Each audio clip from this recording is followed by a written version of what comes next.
Hello everybody, my name is Stratnos, and today we're going to take a look at the Death Knight changes coming in Midnight. So, we're doing one of these for each of the classes, by the way. Did Hunter already. I was going to do a separate, there's supposed to be a couple more out by now, but the alpha kept being down when I was trying to record them. So hopefully we'll get back on track and have one or two of these every day for the next week or two. Okay, so Death Knight, what's happening to the core class? Not a huge amount. Deathstrike heals getting nerfed baseline for the class, although, and that is going to affect Blood more than Unholy or Frost, but this is a reduction in, I guess, Unholy and Frost's durability as well. D&D damage going up a little bit baseline as well. Unholy Endurance, so this used to make Lichborn a defensive. This is on the talent tree here, and now it does not do that. It instead just increases the, or reduces the cooldown of the ability, so not something that you'll actually necessarily even need. Now you'll have it as, I guess, mostly just a fear break. It does have leech associated with it as well, so it's kind of weird. Like, it is technically still a little bit of defensive value, but I don't know. This might move into, it's one of those weird things where it's like, maybe it should just not have the leech. Maybe it should just be a fear and charm break, something like that. But I guess they need some talents, so having one that interacts with it is good. Sacrificial Pact has gone away. That was making your ghoul explode. Okay, then we're going to go spec by spec, and then we'll take a look at the hero talent changes, because I think that makes the most sense with doing this. So up first, we have Blood. So going into Midnight, we had a few pain points with Blood Death Knights we're looking to address. On initial pull, Blood has an incredibly long ramp-up time to both get their defensives rolling, but also their offensive power. The main culprit is due to how we turned Bone Shield into a damage throughput resource because of the existence of Shattering Bone and Insatiable Blade. Going into Midnight, we've removed Shattering Bone, redistributed its power into Blood's baseline damage abilities for a more consistent throughput that doesn't require all the hoops to jump through to start dealing damage. On the topic of Bone Shield, we've reduced the number of abilities that deduct from it, such as Tombstone and Bone Storm. So it sounds like we basically killed the two abilities that deducted from it. As a tank, you have a lot of things to consider in your role, and adding what was essentially a third resource to spend felt like it was slightly too much. Not to say we can't explore from this design in the future, but we will need to be more cautious and deliberate with these ability designs to ensure it's not encroaching on the already existing resource system of Death Knights. I think this is very feasible, a very good thing to do philosophically. There was a lot of power in a pretty unintuitive, like, you look at, if you read just the DK abilities, it's like, oh, Tombstone. A downside of this is that it spends my Bone Shields. And actually, a good Blood Death Knight is like, oh, actually, an upside of Tombstone is that it explodes all my Bone Shields and does a bunch of damage with Shattering Bone and gets me cooldown reduction on my rune weapon with Insatiable Blade. So the opener was pretty unintuitive as well. The theoretical, like, best opener for damage would have you, again, like they said, have a pretty big ramp-up time, so you maybe were supposed to, depending on the circumstance, press things in different sequences to actually get the defenses that you need, but then you're doing less damage than you should be. Maybe then threat's an issue. So then if you're optimizing for threat, maybe you're going to die instead, and all of that is an interesting... It's good that they're taking that away. The other notable change for Blood is focused on making them more reliable in high-end M+. Blood historically, outside of Sepulchre when they were super OP, has been great at low to mid-level keys, but started to fall off at higher-end keys when their Deathstrike healing can't overcome the damage they start to take. To alleviate some of this, we've made a pass on Deathstrike and all its modifiers to reduce its overall healing, but at the same time we've redistributed that power into their baseline defensives, talents, and Bone Shield. The goal being to make their damage intake a little more predictable at higher keys and prevent them from falling over before they can start to get their other defensives rolling. We love Blood has carved a niche for itself as the self-sufficient tank. We don't want that to change. We look forward to hearing your feedback on the above changes as well as the other changes not mentioned as we continue into Alpha and beyond. I think this is great. I think that making Blood is currently a tank where it's like your healer should never be healing you, basically, right? And you should just always be living. And when the auto attacks become dangerous enough that they kill you despite that, a healer isn't going to be able to help you. You're just dead, right? And it's very, very difficult to play it well in high keys. It's very, very easy compared to other tanks, depending on the tuning from patch to patch. It can be the easiest tank by far in M+. And nerfing Deathstrike a little bit is going to eat into some of that, right? It's going to make you a little bit less invincible Juggernaut in some content, although I suspect you can take quite a bit off of Deathstrike and have that still be true for the spec. So what are they doing to Deathstrike? Of course, there was that change to the class tree, that we already covered. Deathstrike is getting nerfed here. This is 20% nerf to the healing of Deathstrike. And then there's also, we're removing some talents, including, of course, the ones they mentioned, as well as Rune Tap, Blood Tap, so some other active abilities going away, Blood Drinker, although not that you talented that, Mark of Blood, so a bunch of actives going off the tree. Then they're nerfing Voracious, nerfing the increase on Deathstrike healing to 5 from 15%, so a pretty big nerf to the Voracious Deathstrike healing increase, although, again, not something you even necessarily always even talented for Raid. What else are they doing here? So we have the Apex talent first, Dance of Midnight. This one's pretty cool. It makes it so that when Rune Weapon's up, if you parry, you might get a free Heart Strike that deals more damage. Now, Heart Strike is not a particularly costly button to press, but, be a nice little extra increase to rune economy, especially early expansion there. For each Rune Weapon active, your damage is increased by 4 or 8%, and your damage taken is reduced by 4% with 2 points in there. And then the final point is when you consume a rune, you have a chance to call a Rune Weapon to your aid for 6 seconds. Hopefully this also triggers when you would do a free Heart Strike, and that counts as consuming a rune. Usually it does. Usually, free rune spenders still count as spending the rune for this kind of effect. Okay, then we have some new talents as well. Deadly Reach. This one makes it so that Deathstrike hits 2 additional enemies, and that one is located right here. This is where Voracious, or just above Voracious, rather. This is pretty powerful, obviously, in 2 or 3 target situations. The Liberation of Undermine set bonus works like this as well, and there's just a lot of damage. I don't think it actually increased the healing off of hitting more targets, but it did increase the damage. We have Lifeblood. So this one makes Deathstrike give you a hot over 5 seconds. This is the sort of thing that wouldn't have been good with old versions of Blood DK, but if they're trying to make the initial heal of Deathstrike less, adding a little bit of a hot to it. A hot on a Blood Death Knight is a pretty useless thing in a lot of versions of Blood Death Knight, but if they can make this work, and in particular if they can make it so you feel sturdy enough that you can live for long enough to actually get healed by this hot, that will be pretty good, as it looks like Alpha may have gone down once again here, but no matter, we can keep reading the notes. Okay, so next talent is Blood Mist. When you cast Rune Weapon, you get a Blood Mist for 8 seconds, increasing your parry by 5%. It deals shatter damage every second to enemies within 10 yards. Each time it deals damage, you gain runic power up to a maximum of 10 runic power, reduced beyond 8 targets. So this is kind of a Bone Stormy thing that you get out after whenever you cast a Rune Weapon. Boiling Blood gives you a chance every time you Heart Strike to make your next Blood Boil deal extra damage and echo after 3 seconds. Plague and here actually is some feedback. One of the things that they've done for some of the other tanks is give them a something that works on pull to get extra threat. Like Vengeance gets for the first 5 seconds of combat, or if you activate it out of combat, Infernal Strike makes a Sigil of Flame. I think something like this could be really neat, where it's like, in addition to having this chance always, if it was also always true for your first Heart Strike in combat, that you'd get this empowered Blood Boil, or if your first Blood Boil in combat was empowered, and that way you could kind of get some extra snap threat, and start to the rotation for DK. This is the sort of effect that I think would work really well as that. Okay, Plague Infusion. Your Blood Plague crits have a chance to give you a Blood Boil cooldown reduction.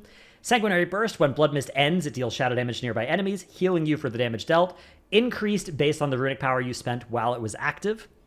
Consumption, this is a big one, is now an empower ability. You empower the runes in your weapon, reducing the damage you take over the duration, and doing a devastating attack that deals shatter damage and consumes up to 75% of your Blood Plague instantly from enemies in front of you.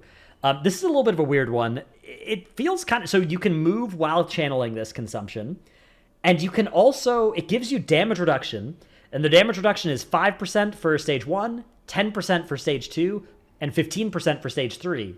And the way that it works is it gives you that damage reduction while you're in that part of the Empower channel, and then it gives it to you after the Empower cast is finished as well. So if you channel a stage 1 consumption, you just release it like insta, you get 5% DR during that brief channel, and then also for 8 seconds. If you channel it up to stage 2, while you are in that stage 2 part of the channel, you've got a 10% DR, and then it persists for 4 seconds after you release the cast. And then stage 3 is a 15% DR, but only for 2 seconds after you finish the cast. Now, you can cancel the cast, and it doesn't go on cooldown. So in theory, if you really wanted, you could just get the damage reduction effect, right? Like, if you wanted a 15% DR against something, you could just channel a consumption such that the damage hits you while the consumption is in that stage 3 of its channel, and then you hit escape or whatever and don't cast it. I don't think that will ever be actually useful because 15% is a pretty small number for damage reduction, and so it just isn't going to be worth the time to do that, I don't think. But it is a funny behavior with this being an empower ability. It feels quite good, I would say, to press this consumption, and consuming that Blood Plague, that'll do a lot of damage, and also give you a nice little chunk of healing. Yeah, I don't know, the damage reduction part is weird. I think, especially because it is a pretty small amount, right? Like either 8 seconds of 5% DR or, 2 of 15 is a pretty small number. I'm not sure how to fix that, though, especially because if you actually made that damage reduction value bigger, then you would incentivize the play pattern of pressing a consumption and then canceling it just to get the DR for a while. Okay, Insatiable Blade's been updated. It just gives you Dancing Rune Weapon cooldown reduction, and it gives you Bone Shield charges. Heartbreaker no longer gives you extra RP from rune weapons. A-Bomb Limb is now a choice node with Gorfine's Grasp, but it no longer deals damage. So you can have the one or the other, depending on the situation. Both are very powerful. There are some fights where one would be really good, and then there are some, like in dungeons, I think A-Bomb Limb is probably just the generally easier one. You just hit it on pull, and you can grab stuff. It's got a longer range.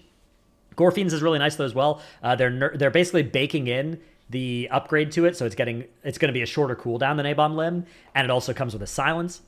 So I'm not sure which one Blood DKs will usually pick. And I'm also still not sure I like the idea of having this choice node be a Blood DK exclusive as compared to just being a DK thing.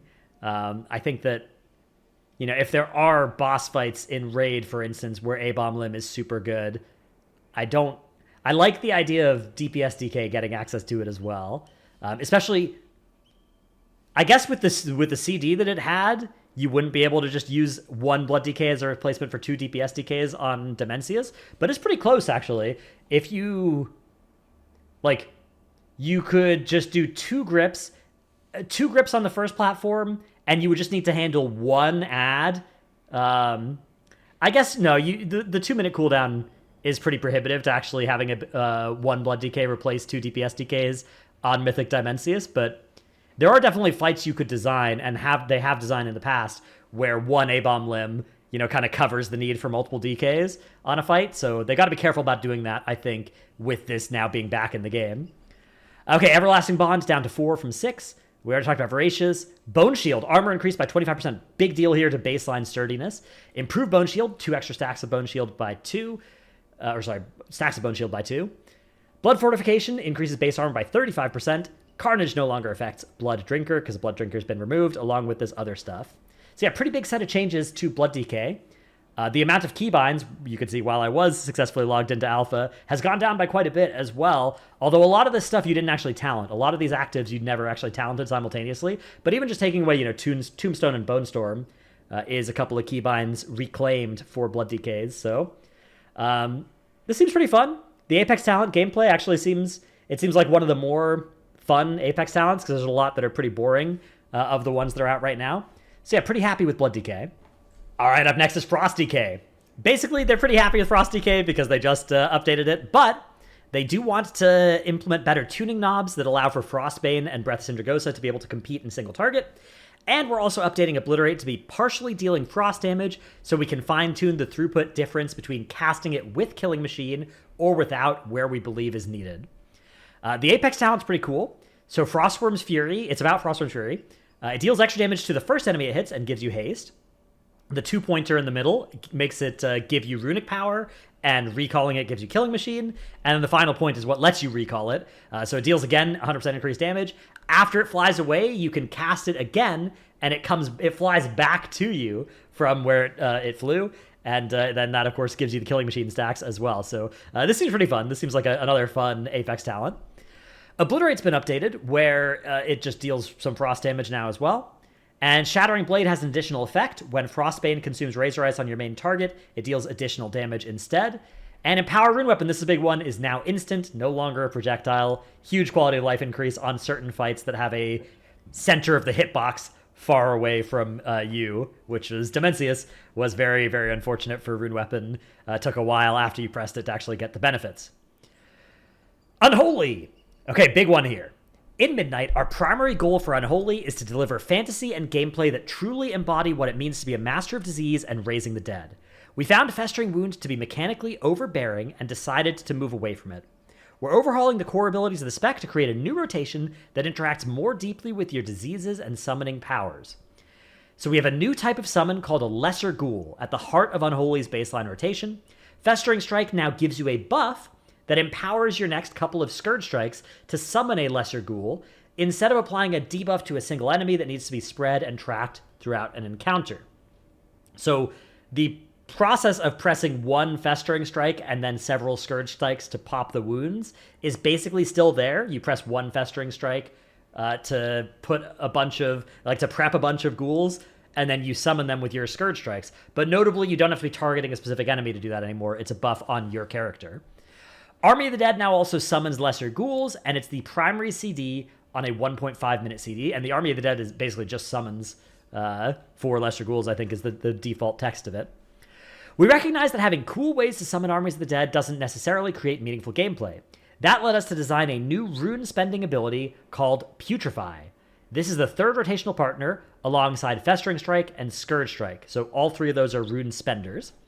With Putrefy, you sacrifice your oldest summoned ghoul to explode and deal shadow damage to nearby enemies. We've intentionally placed it early in the spec tree to enable further fun and meaningful interactions you can opt into. For those wondering about targeting, don't worry, just press the button and enjoy the show as your ghoul explodes spectacularly. So the way this works, and I did test this on alpha before the alpha servers went down, is it'll automatically, you don't have to target anything, it'll just start exploding your oldest ghoul. And exploding in this instance means that it takes like 4 seconds, and if the ghoul, even if your ghoul had 0.2 seconds left on its life, now it will still explode over 4 seconds. It won't, mess it up or anything.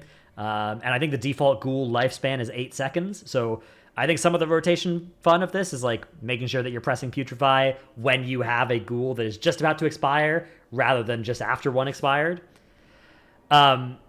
Now we've covered summoning, let's talk diseases. In Midnight, we're introducing a new single-target disease called Dread Plague, which will work alongside Virulent Plague, which is your AoE disease. Dread Plague only can be on one target.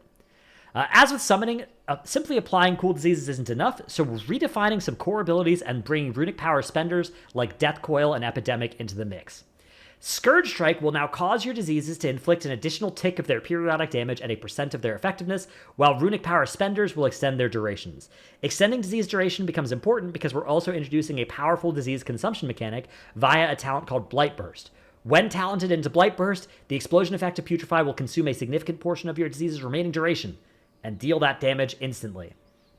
By leveraging the concepts of Lesser Ghoul and Putrefy, we aim to unify the Summoner and Master of Disease fantasies. We hope you'll find all the other talents we introduced fun and engaging, especially Apex talent, which we believe will fully immerse you into this. So the Apex talent makes Army of the Dead transform Death Coil and Epidemic into Necrotic Coil and Graveyard for 15 seconds. And Necrotic Coil is basically a 3 target Death Coil that uses half the GCD and 20 runic power. And it also deals damage to pierced enemies, the enemies that it goes through. Pretty rare case, I guess, for that to matter too much. And then Graveyard is the dead erupt beneath all foes with Virulent Plague, dealing shadow damage and shadow damage to enemies nearby. Again, 20 runic power, uses half GCD. The next 2 points of the Apex talent make Army of the Dead give you RP and cause your next Scourge Strike to summon ghouls. So it sort of presses half a Festering Strike for you in terms of the amount of Scourge Strikes it empowers, and it also gives you RP. And then the last one is when you putrefy a ghoul or summon one, the duration of Forbidden Knowledge is increased by 1 second. Forbidden Knowledge, which is... Okay, so Forbidden Knowledge is just the name of the Apex talent, and it just increases the, I guess, duration of you getting your Death Coil and Epidemic upgraded into Necrotic Coil and Graveyard.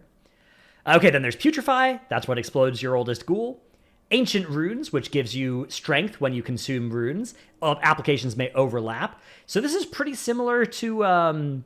it's kind of like old Festermite, although you just have to consume runes. You don't have to pop wounds or summon ghouls to get this effect, but it is, I think, occupying a similar space in terms of the power budget of the spec.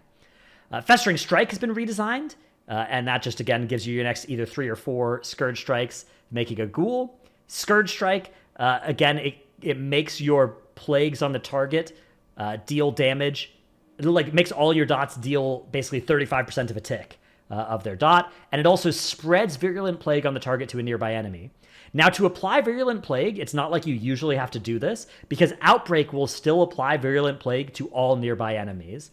But if you then have a target walk in later, you can spread the Virulent Plague by Scourge Striking a target that already has it. Dread Plague, on the other hand, only affects the primary target of your Outbreak. So you want to make sure you are main targeting the priority target when you press Outbreak to put the Dread Plague on them. Outnumber gives you extra timer on your lesser ghouls. March of Madness makes them do more damage. And those now... One of the alpha servers has come back up, not the one that my DK was on, so I've made a new DK on the one that's up. But yeah, these are a choice note against each other here of March of Madness versus Outnumber, so either they deal more damage or they last longer. Reanimation is a capstone that says when you putrefy a lesser ghoul, it has a chance to reanimate as a Magus of the Dead who hurls frostbolts and shadow bolts at your foes for 15 seconds, and Magus of the Dead spells deal increased damage. Unholy Devotion, Putrefy now decays the ghoul. Oh, that's why. Okay, so it either instantly explodes or you can talent Unholy Devotion to make it take over 4 seconds, which is what I had talented when I tested this earlier. And while those 4 seconds are going on, they deal 150% increased damage and attack speed, so actually more than 150% increased damage total, until they explode. Scourge Strike, Blighted is a new talent that says Scourge Strike crits cause your Dread and Virulent Plague to do their damage at 50% effectiveness instead of 35. So a little bit of crit scaling there. Rapid Variant, when an enemy afflicted by your Dread Plague dies, it erupts, dealing shadow damage to nearby enemies, and infects the lowest health remaining enemy with your plagues, reduce damage beyond 5 targets.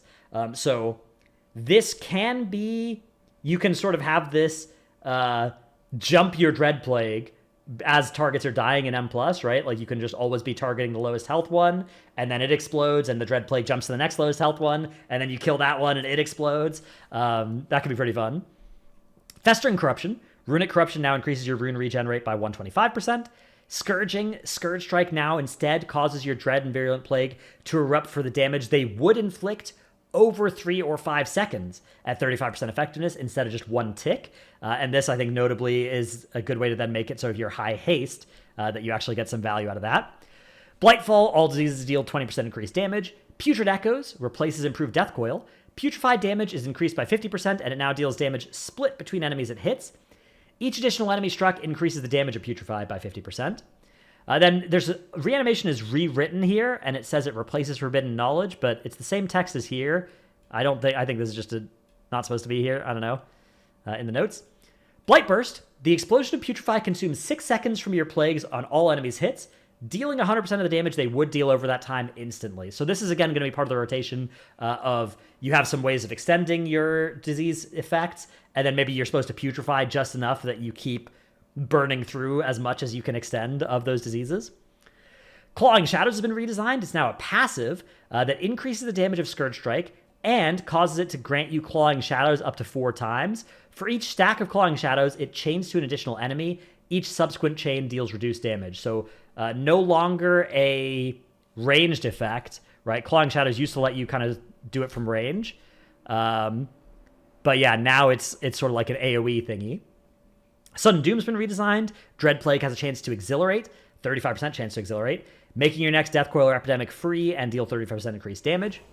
Doomed Bidding's been updated. Consuming Sudden Doom summons a ghoul for you, and that's been moved to the first gate in the tree. Harbinger of Doom's been updated. It now makes Sudden Doom trigger more often and store up to 2 charges. Super Strain's been updated. Dread Plague has a chance to grant you RP, no longer a capstone talent. Unholy Aura's been updated. Each lesser ghoul you have gives you mastery. When you putrefy, you gain haste. Reaping's been updated. Scourge Strike, Festering Strike, and Death Coil deal 30% more damage to targets below 35% health. Infected Claws, ghouls have a chance to sicken foes, dealing damage over 12 seconds.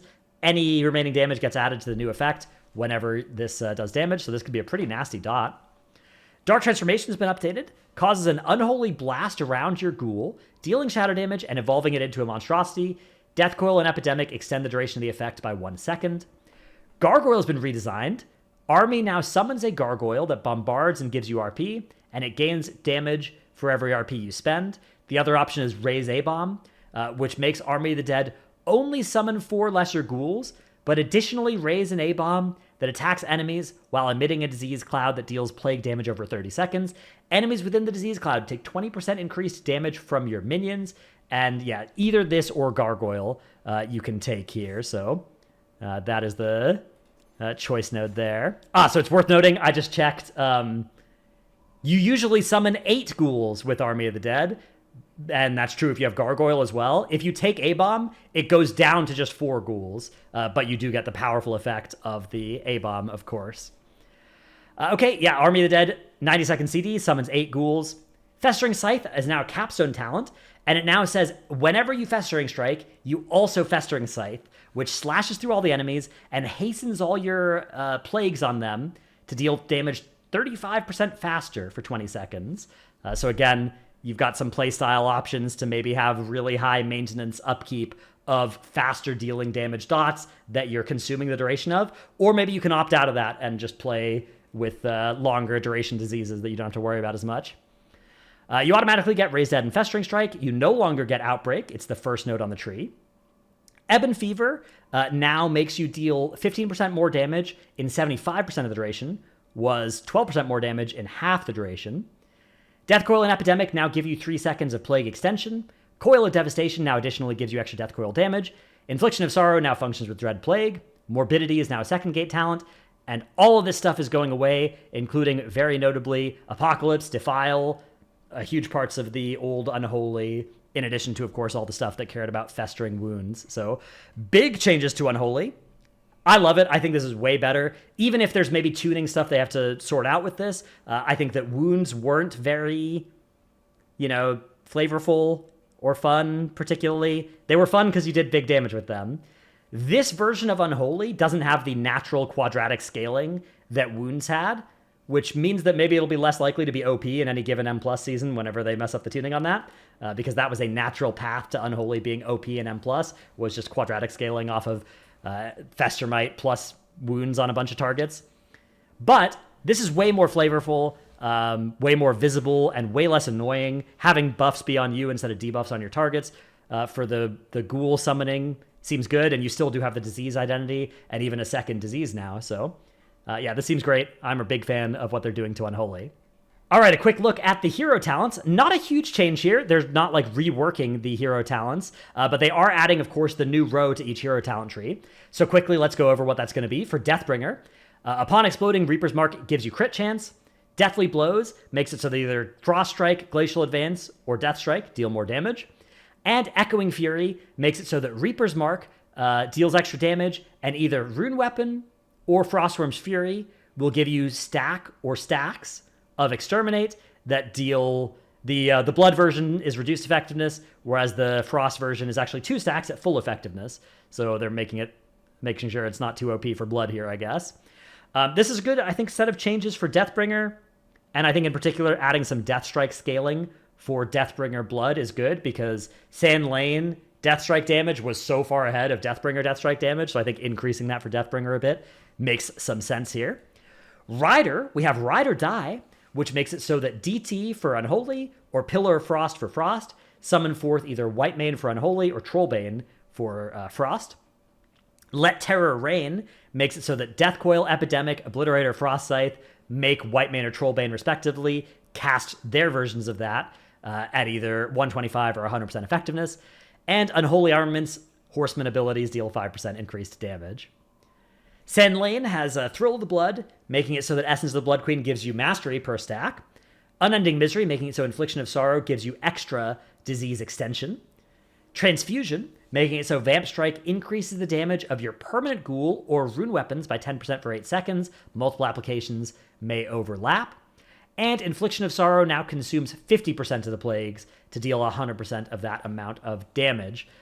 So it's, I guess, especially with the way that Unholy is changing, to already have some, like, a lot of that identity. Sand Lane used to have the unique identity of disease consumption mechanics and extension mechanics, and now that's sort of become an Unholy thing, so they have to be careful and tweak a little bit how it works on the Sand Lane side as well. Okay, that's it for Death Knight. Hope you've enjoyed this video. Let me know what you think and what class you'd like to see next. I'll try and catch up a little bit. So this one's coming out on the Friday afternoon, right after I finish recording it and stuff. And then, yeah, tomorrow I'll try and get ahead of this and get a bunch of these recorded if I can. But yeah, that's it for this video. Thanks for watching. See you in the next one. Bye.